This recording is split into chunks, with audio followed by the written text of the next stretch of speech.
watch, and connect. Hello, everyone. I am Springzil Daniel, and welcome to OceanClick TV Live. This is the third episode of our anniversary special, wherein we feature some of our amazing clients. And hosting with me today is OceanClick's co founder, CFO, and head of the video editing department, my very own partner, Mr. Lee Daniel. Hello, Lee. Hi. Hello, Spring, and hi to everyone who are watching online. We are live on YouTube, Facebook, and LinkedIn.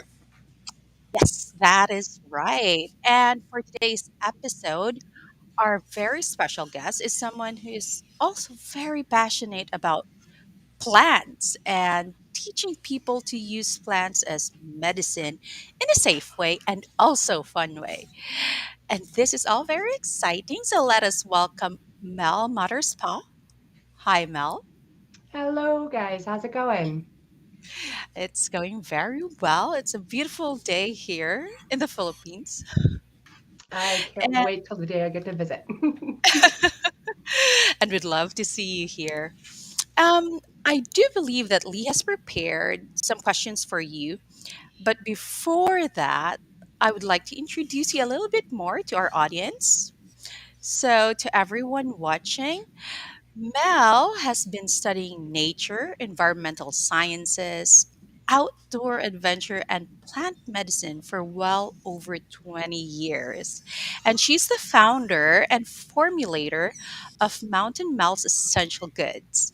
And it's her mission to inspire people to take better care of our planet through taking better care of themselves naturally. So she's skilled in herbal formulations, clinical herbalism, team leadership, sales, environmental education, networking, and small business ownership hustle. I like that. And so, once again, thank you, Mel, for accepting our invitation. And I know this is going to be an exciting discussion. So, Lee has a few questions for you. Lee? Yeah, all right. So I'll just dive right in, and Mel, your passion for plants and using them as medicine is very fascinating, and I'm sure our audience are very curious about how it all began, what made you very passionate about it. So yeah, tell us about it.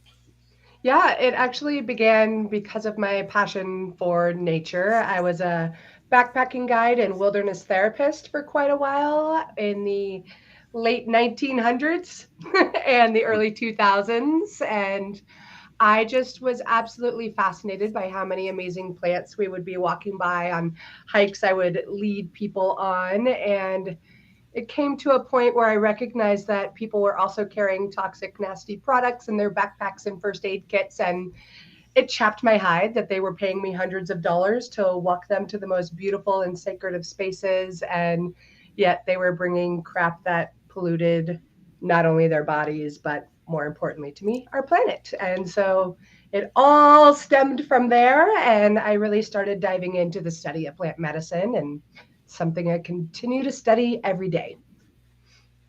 Okay, so yeah, Spring. Yeah, we actually love that because, as you know, our name is Ocean Click, so we are also very passionate about nature. In fact, one of the activities that we'll be doing for the beginning of our second month, second year, rather, anniversary is an ocean cleanup drive. So we are gathering the whole community around us to help us do it. So I think that's why we are a good fit for each other. I love that so much. And I definitely looked into that when I chose to work with you guys. So when I was like, oh, they care too. Beautiful. Yeah. All right. So you mentioned in your sorry, you mentioned in your social media that you've been studying nature, environmental sciences, outdoor adventure, and plant medicine for well over 20 years. Can you tell us more about this? What were your discoveries? Yeah. I mean, there's been numerous because it's been over 20 years, but it all started for me with studying environmental and experiential, so hands on education when I was in college. And once I discovered plant medicine is when I was in a never ending world of awe. And I was a student for the years in elementary and high school and college who got bored really easily in school. I always got great grades without having to work hard at it, but I got really bored and disinterested until I discovered plant medicine, which is so amazing, the ways in which they can heal people and the way in which if more people choose to use plant medicine, we can do a lot of work to heal our planet too. So those are some of the amazing things I've seen. Um, Gosh, there's countless things really throughout the whole process, and I could talk about that forever. Actually, I'm going to for the rest of my life. So that's the beauty of it. And you know what? Someday when you visit us here, you might be very interested in some of our plants because during COVID, the locals, especially those from what do you call this, the the mountain areas, they have this medicine that they would use to tell us just drink this, just drink this, that kind of thing. And there's like it's very effective. I even don't know the specific name, but I think it's called in our term saling kapao. And I have never seen the plant, but I've heard about it. It's very popular when COVID happened, that it would That really help. Yeah. that sounds fascinating, and I love to meet local people, especially if they're going to show me local plants. Like I primarily study, excuse me, I've got a bit of a cough.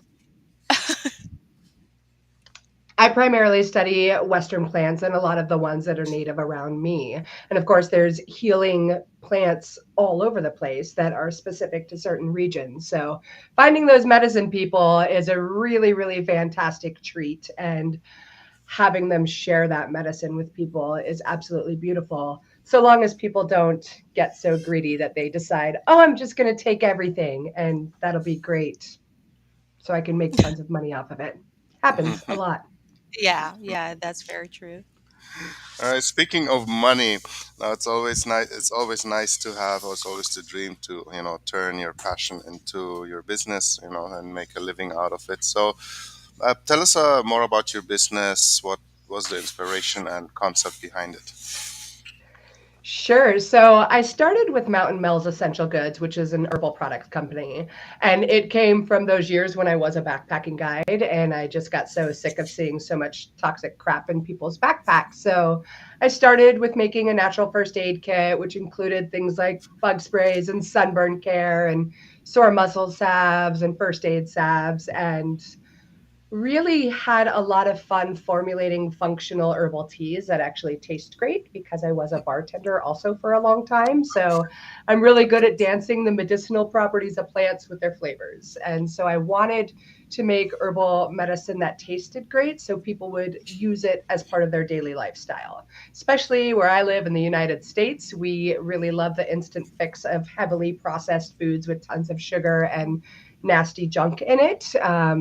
So my hope was to help other people learn to use those and drink teas that are enjoyable.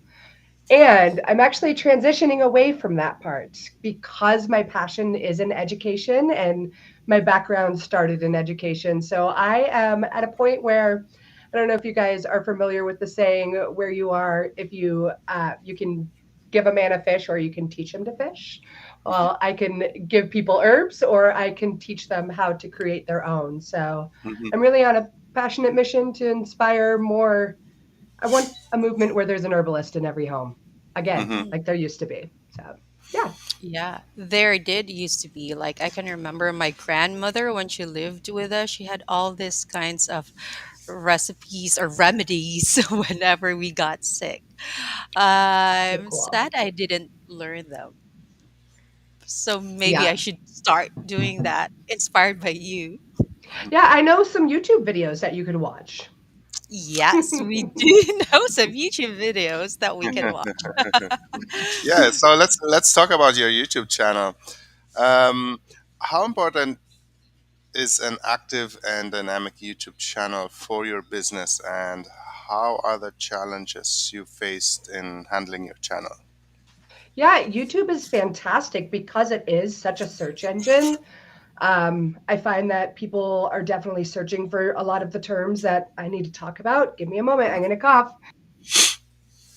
No worries, it happens. So sorry about that. So yeah, YouTube is an incredibly effective channel to have your business found if you're really adamant about focusing on keywords.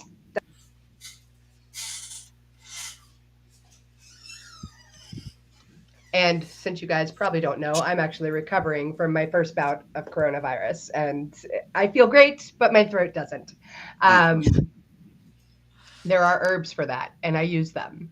But YouTube is phenomenal. The challenges I came across were I hated editing. I'm not an editor. I'm a plant person. I want to talk about plants all day long. I don't want to try and figure out how to edit things. So that was a huge thing. And just understanding how the back end of it works, the SEO, the tagging, all of the more techie aspects of it. Yeah. All right. So, as some of the audience members already know, you are your videos are edited by OceanClick.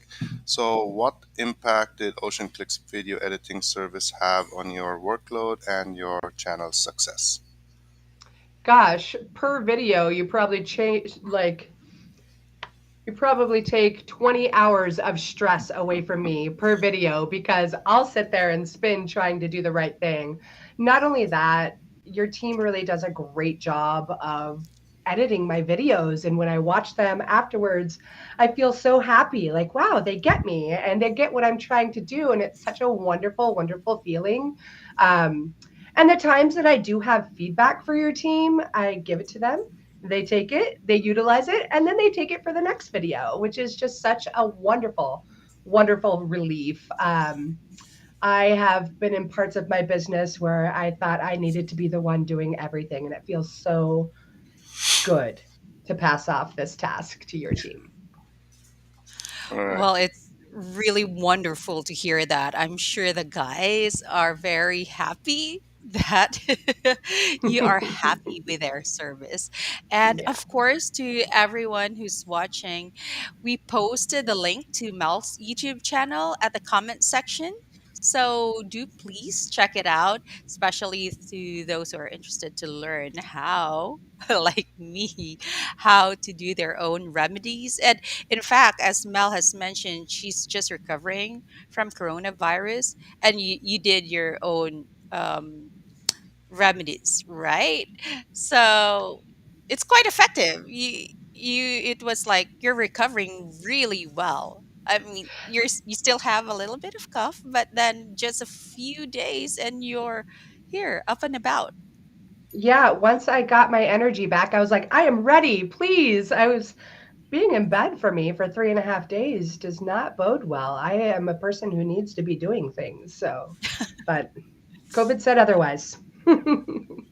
So yeah, anyway, we will be posting Mel's links to her YouTube channel in our comment section. So guys, please check it out.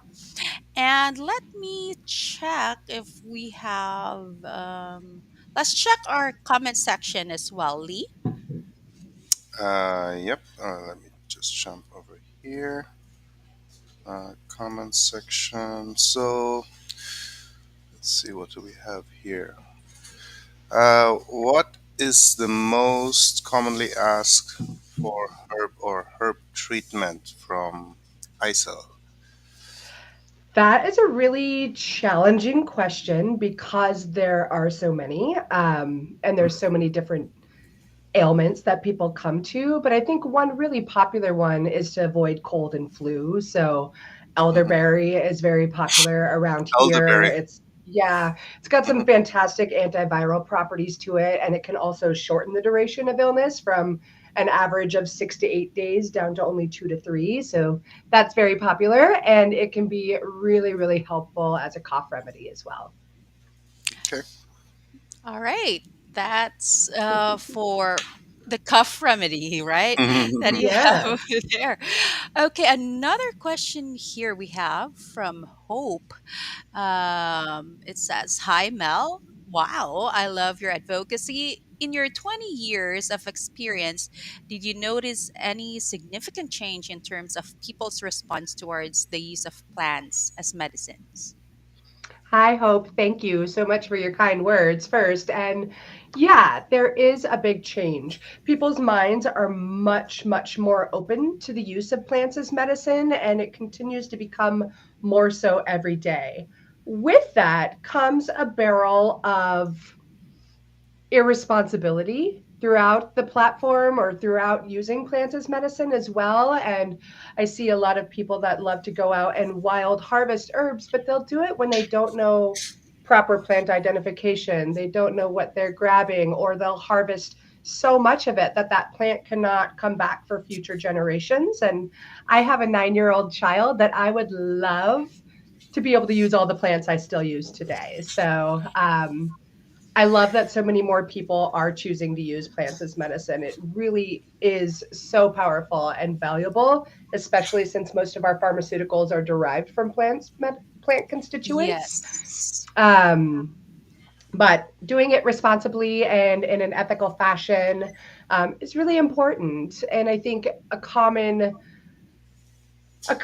theme is people think, oh, they're herbs, they're all safe, and you can just take them all willy nilly. But that is also not always the case. These plants can also kill you. So, Oh yeah, um, yeah, yeah. We've heard of those those yeah. plants.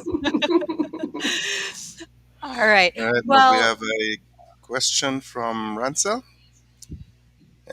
So he says, "Hi Mel, you said you just recovered from COVID. Which among your products did you use that you think were helpful?" Hey, Ransel, that is a fantastic question. So, I definitely used a lot of elderberry syrup, and I drank one of my teas called Respiratory Rescue, which I wish I had right next to me right now, but I don't. And it is really great for cooling and coating a dry, sore, raspy throat. I could really use it right now. all right. And elderberry, right? So I guess we've already answered May's question here because May is asking what is the best remedy for coughs and colds. So I think that was already answered, or do you want to add something? There's so many variables at play there, but elderberry is a great go-to for viral infections. I love it for that in so many ways. Echinacea can be really helpful as well, but you want to take these immune stimulating herbs before you get sick, like when you feel that first tickle in your throat, to activate your immune system to make it say, hey, it's time to fight the bad guys that are trying to invade your body right now. So how do you intake the elderberry? I mean, do you just eat them raw, or do you prepare them? You mentioned elderberry syrup. So what's the best way to consume them? Yeah, you actually don't want to use elderberries raw because there's a little toxin inside of the seeds of the berry that can cause vomiting and other uncomfortable things. So you do want to cook them. And I create a syrup using a little black pepper, elderberry, cinnamon, and ginger root. Sometimes I'll throw in some echinacea or some other fun herbs depending Wow. on what I'm creating it for. If I'm doing something because there's a major sore throat happening, I might add some elecampane root or some wild cherry bark or something wild and crazy like that. And then you simmer it for a bit and add in some local raw honey, and you have a Mm, really tasty remedy. Or you make it into popsicles, which makes kiddos really, really happy. And then okay. you're like giving them herbs and they don't even know. Yeah. Popsicle. We have Yeah. kids. Yeah. We have three Yeah. kids, and one is still like 3 years old. That's a Oh great yeah. idea because Mm. she refuses to drink medicine. Isn't that the truth for most moms? that's that's why I have the program I'm doing. It's like because I know what it's like to be a mom and try to give natural remedies and have picky kids that want to fight you, but there's ways to work around it. There's ways. Yeah. Okay. So next here we have a question from Rose, and she said, "Hi Mel. By the way, I love using herbal medicines, especially for treating mild illnesses. But my problem is I don't know how to store it properly. Can you recommend on what are the best containers for storing herbs?" Great question, Rose. So, herbs do not want to see light and they don't want to see or feel a lot of oxygen. So, if you can have a dark glass container, ideally with an airtight lid, that's going to be prime. If you don't have dark glass, that's fine. Put it inside of a cupboard and you can store it there as well. Sometimes putting certain herbs into the refrigerator, if there's syrups or other remedies you've created, can prolong the shelf life. In general, for dried herbs, you've got about 2 years till they're past their prime when you get really good quality to start with. So, yep, dark glass is ideal. Oh, I see. So, see, this is something that's good to know. Okay, and we still have, I think we have several more questions, and I think we do have time. So let's read one from Cyrus. He said, "Hi, Mel. What do you think is the most important thing that people should understand in using plants as medicine?" Cyrus, that is another good question. And there's so many things I could say that's hard to pick. Um, I think one very important thing to understand is that just because a remedy is good for your mother or your child or your brother or your neighbor does not necessarily mean that it is the herb for you. And to not think of herbs like we are trained in Western medicine as an instant fix pill. I get the frequent question of, Mel, I have XYZ disease or illness. What herb do I take? It's much more complex than that, and the ways that the constituents of the plants work with your body and your symptoms and all of the other variables that you have happening inside of your body. So sometimes herbs that work for everybody else aren't going to work for you, and vice versa. It Hmm, can be complex for sure. I see. So, Hope actually has a comment, and I want to read it first before I read Angela's because he said, in relation to Cyrus' question, what are the biggest misconceptions out there about medicine? Yeah, so I think definitely part of what I said on Cyrus's, but this gives me a great opportunity to go into more. That all herbs are safe is a big misconception. They're not always safe. Another big misconception, mm, it's like right on the tip of my brain and it's not quite coming out yet. But just that big take this for that mentality that comes along with it can cause more harm sometimes, or just thinking that because it worked for somebody else, it's going to work for you and then you don't notice that it has done anything. And what that can often cause is having people run back to the pharmacy to get their pharmaceutical drugs instead of looking for another plant that might be able to help them. So we're in a world of so many plants. When I go visit you guys in Yes. the Philippines, I'm going to see so many plants that I've never heard of that are really powerful medicine. And it's that way around our beautifully abundant worlds. Hmm. So it's really nice to just find what's local to you. If you can find a plant or a medicine person around you and let them introduce you to the plants that are there. They're there for a reason and they're ready to help you.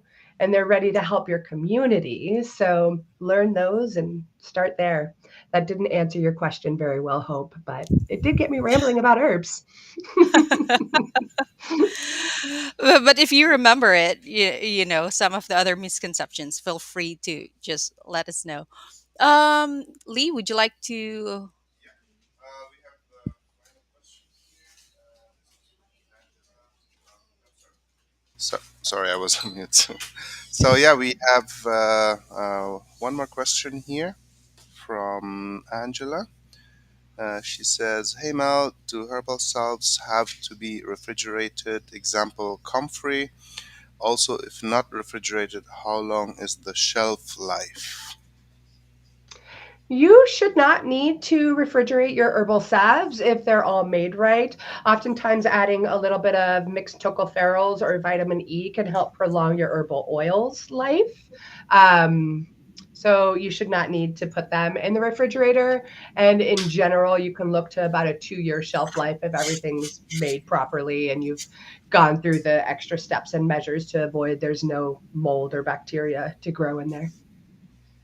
I see. So actually, Angela's question came from our YouTube live.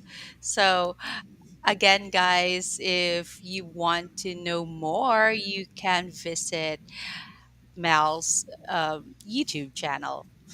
So that Yeah. if you have further questions, I'm sure one of her videos will be able to answer those questions. If not, it's a Okay, great topic for our next one. exactly. Yes. Alrighty. So I think we are also running a little bit out of time. So thank you so much, Mel. We did learn a lot from you today, and we wish you all the best for your business. Is there anything else you want to add before we end our program? I want to thank you so much for having me here and say congratulations on your 2 year anniversary. That's Thank you. fantastic. And I look forward to working with your team more beyond YouTube. Thank you so much. Yeah. All Thank right. you. And to all our audience, thank you. And we hope that you learned something from today's episode. Please do not hesitate to reach out to us if you have any questions or inquiries. You may contact us through the different social media platforms that we have. Just search for OceanClick Virtual Solutions or OceanClick VS on either Facebook, LinkedIn, Instagram, Twitter, and TikTok. And of course, you can also check us out on Ocean Click TV in YouTube. And you can also book an appointment with us through our website, which is oceanclick.biz. And again, please don't forget to subscribe to our YouTube channel, which is Ocean Click TV. All right, don't miss our next episodes of this anniversary special. This has been Spring Daniel together with Lee Daniel, and this is Ocean Click TV. Click, watch, and connect. See you.